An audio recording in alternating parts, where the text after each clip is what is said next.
Pewdiepie vs. T-Series is one of the biggest events in internet history, and although it was mostly driven by the fans, there's money behind everything. Everyone, hack is here today. My name is Paul Groseclose, and on the channel, like videos about social media and the influencers on this platform. So if you guys are new here, not so dig sort of content, make sure to smash subscribe. And of course, welcome to this very special episode of YouTuber Money, the #1 show on YouTube. Well, breaking down the money behind YouTube. It's kind of self-explanatory. As always, these videos are standalone, but if you're curious about how YouTube ads work and or how Morgs and channels like My Story Animated are making millions of dollars, check out these videos right up there. So without further ado, let's jump into it. For the few of you guys and gals in the back who never want to raise their hands, Pewdiepie is a Swedish meme lord and also newfound Minecraft Let's Player, and T-Series is a multi-generational Indian Bollywood corporation. These two channels, reaching entirely different demographics, came head-to-head in summer of 2018 when they were racing for the #1 spot. As Pewdiepie was an individual and influential one at that, many creators of all kinds came to rally behind the Pews in the fight against T-Series to secure his #1 spot. T-Series, on the other hand, tried to utilize an entire country. They used triggering tactics and urged India to be patriotic as they took down Pewdiepie. Make India proud. And eventually they did, surpassing 100 million in May of this year. And when T-Series won the war, the T-Series fandom took it in their best interest and #1 priority to literally destroy and belittle every single solitary Pewdiepie fan in existence. The sheer amount of harassment that I've received from my Pewdiepie videos is mind-boggling. It just makes me laugh. I'm glad my teeth are so entertaining and it's the only dig you can come up on me. I am that amazing. Both of these channels have grown steadily in popularity over the years, Pewdiepie launching his channel in 2010 and T-Series launching in 2006, only a year after YouTube's launch. Anyway, since Pewdiepie and T-Series both have very dedicated fan bases behind them, views and notoriety skyrocketed for both channels. Pewdiepie went from averaging 2 to 6 million views a video to 8 or 10 million, and he also went from 200 million views a month to over 500 million. And T-Series, on the other hand, well, they've just constantly been getting an absurd amount of views from the start. I mean, they only saw a slight increase from 2.3 billion to 2.9 billion. Slight. Before the Pewdiepie T-Series trend, the Pews was still in some very, very hot water and was in constant controversy, having the media target him left and right. Hence, the Pews had been kicked from YouTube Preferred and also was regularly demonetized. Because of this variable and the sheer fact that Pewdiepie is reaching such a diverse demographic of people, we can probably estimate that he's reaching about a $2.5 CPM, which is okay. But there's a catch. I only think that about 1/10 of his views were actually monetized. So we can divide the 200 million monthly views by 10 and then also divide that again by 1,000. And then my friends will give us the amount of monetized payouts that Pewdiepie was receiving month to month. And then we can take that number and times it by a 2.5. Thanks to our nifty calculation, we can see that Pewdiepie could have been bringing in around $50,000 a month in AdSense. Now, don't get me wrong, this sounds really, really low to me. My gut is telling me to aim closer to $100,000 a month, but the way the Pewdiepie has talked about his income in the past, it leads me to believe that it's definitely on the lower side. And when we say lower side, like literally that's the average income yearly in America, but that's besides the point. And that's the beauty and sometimes curse of YouTube advertisements. Nothing is guaranteed.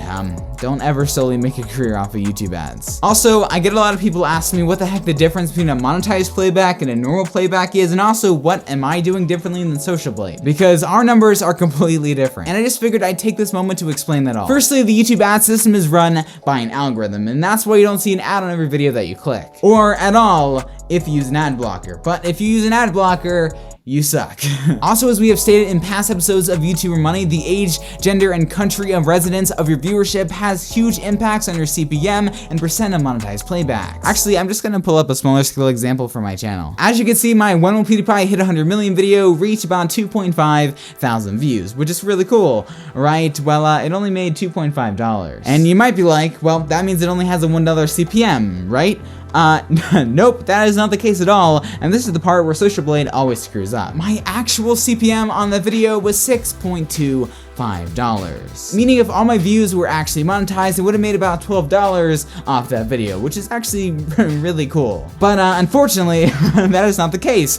So yeah, I only reached about a couple hundred monetized playbacks. Videos about finance, business, and entrepreneurship have a much higher CPM and amount of monetized playbacks than gaming, tech, etc. And if you're kind of confused about that, think about it this way. If there is an advertiser, okay, G Fuel, for example, and they want to put pre-roll ads on YouTube. And for simplicity's sake, we're going to say there are only 20 gamers on the YouTube platform, and they all qualify to play ads on their videos. YouTube would then distribute that prize pool to all those different YouTubers respectively. On the other side of the token though, you could be in a low saturated but high profit niche with only 3 or 4 creators, and let's just say one advertiser is only going to be splitting up their prize pool between those 3 or 4 creators, so basically just get a bigger chunk of the pie. And that's how creators like Graham Stephan can pull in over $100,000 a month with under 1 million subscribers.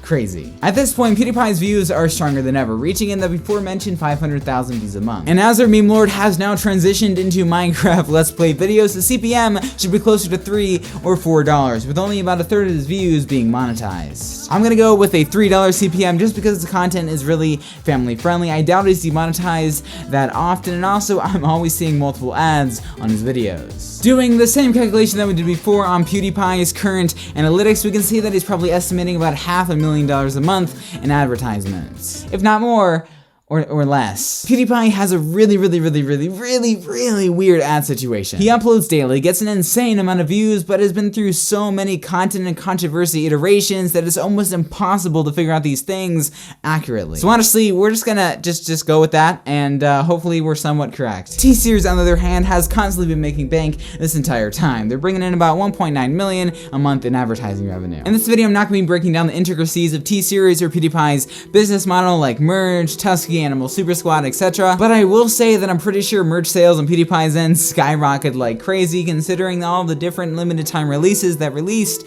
during this trend. I mean, I even have a 70 mil sweatshirt right here. I don't normally buy merch. This is my first piece of merchandise. While scripting this video, the 100 mil merch came out. I'm super stoked about it. I'm gonna be buying that tonight, so that's cool. And you may be thinking, if I'm not gonna break down the business models of these channels, what are we gonna spend the rest of this video talking about? But my friends, there's something even more interesting.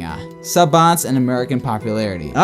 Looks like we're getting itsy bitsy bits of controversial. The PewDiePie T-Series battle lasted for what felt like a literal eternity, and looking at these sub graphs, I don't know, something feels fishy. That's all I'm gonna say. This is gonna sound really cliche, but I don't think that PewDiePie had many bot subscribers during this war, but I do think that duplicate channels, duplicate accounts played a role in this. I mean, heck, I'm just gonna admit it, I'm subscribed to PewDiePie on 7 accounts.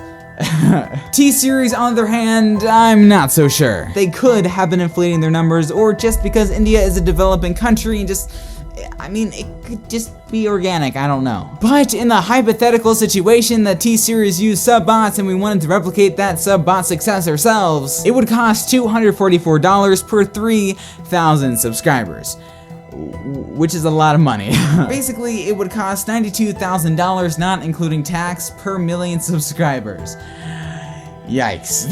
Meaning if sub-bots were involved in the growth of PewDiePie and or T-Series, millions upon millions of dollars could have been spent over this. Not only are practices like this and sub-for-sub blatant violations of YouTube's TOS, but they also kill your channel and just destroy any hope of succeeding on this platform. These subscribers are, well, they're bots, and in sub-for-sub's case, people who don't give a crap about you or your content. So you won't get any views, which puts you in the same place as having 0 subscribers. Though I will say the T-Series does have kind of a legitimate reason for considering sub-botting tactics: worldwide attention and news coverage. Although T-Series is a very popular worldwide brand, for the most part its YouTube presence was contained in India. And it wasn't until they were chasing PewDiePie that Western culture even began to bat an eye and care about T-Series, in turn giving them more real, genuine subscribers so that they could then eliminate the fake ones. Meanwhile, simultaneously inflating PewDiePie's channel to keep their brand in the news cycle one more day. T-Series surpassing PewDiePie was inevitable, and if this theory coined by VidIQ is even somewhat correct,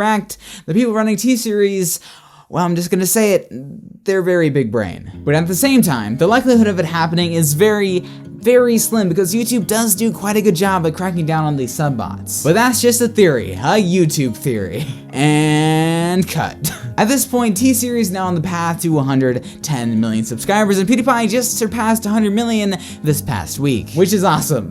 My friends, the amount of opportunity to start a YouTube channel and be successful on this platform today, right now, is unmatched, unprecedented, and it makes me just itsy bitsy salty when people start complaining about there not being a market on this platform. There There is no other platform other than YouTube that you can literally gain 100 million fans on as a nobody, which honestly I think is really, really cool and just proves how different of a cultural shift that we're in right now versus like the time that my grandparents lived. And that, my friends, is the money behind PewDiePie and T-Series. Thank you so much, everyone, for watching this episode of YouTuber Money. I'm hoping to be releasing a full-out documentary about PewDiePie and his growth on this platform in the very near future, so please subscribe and stay tuned for that. I'm very, very excited about that project. Today's comment of the day is from Greenleaf Gaming. Greenleaf Gaming says, Paul has the best videos ever. Wow, thank you so much, Greenleaf Gaming. That means the freaking world. You're the best. I'm so glad my videos are the best videos ever. That is awesome. If you want to be the next comment of the day, be sure to stroke my ego in the comments down there below. Join the family, join the group, do all the things. We don't have a name yet.